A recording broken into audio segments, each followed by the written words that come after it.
بالکل ٹھیک ہو جائے۔ یہ کہہ کے وہ شخص پھوٹ پھوٹ کے رونے لگا۔ میں اس شخص کو باہر لے آئی۔ میں نے کہا کیا میں آپ سے بات کر سکتی ہوں؟ وہ کہنے لگا آپ کیا پوچھنا چاہتی ہیں؟ میں نے کہا آپ میرے کیبن میں آئیں۔ میں اسے اپنی OPD روم میں لے گئی۔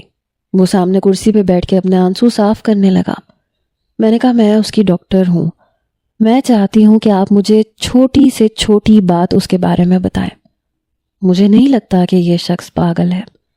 وہ کہنے لگے میں بھی یہی سمجھتا تھا کہ میرا بیٹا پاگل نہیں ہے، لیکن کبھی کبھی ایسی باتیں کر جاتا ہے کہ اسے کوئی بھی نارمل نہیں کہہ سکتا۔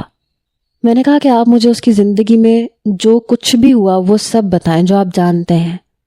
وہ کہنے لگا میرا بیٹا شروع سے بہت ذہین تھا، اس کا IQ لیول غیر معمولی تھا۔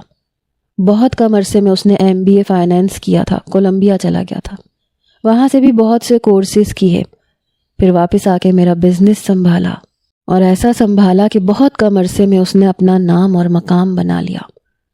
وہ بہت اصول پسند تھا۔ اس کی منگنی میری سگی بھتیجی سے ہوئی تھی۔ دونوں میں بہت اتفاق تھا، شاید محبت بھی تھی، لیکن کچھ وقت کے بعد اس نے سدرا کو بالکل نظر انداز کر دیا۔ یہ اس سے ٹھیک سے بات نہیں کرتا تھا، حالانکہ میری بھتیجی اس سے بہت محبت کرتی تھی، لیکن اس نے اسے ٹھکرا دیا، اسے بہت ہرٹ کیا۔ وجہ بھی پوچھی تو اس نے نہیں بتائی۔ ہمارے بیچ میں جھگڑے ہونے لگے۔ میں نے اسے جائیداد سے آنکھ کرنے کی دھمکی دی، لیکن پھر بھی اس نے میری بھتیجی سے شادی نہیں کی۔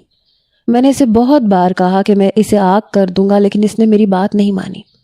میرا رشتہ میرے بھائی سے ختم ہو گیا۔ مجھے اس بات کا بہت افسوس تھا۔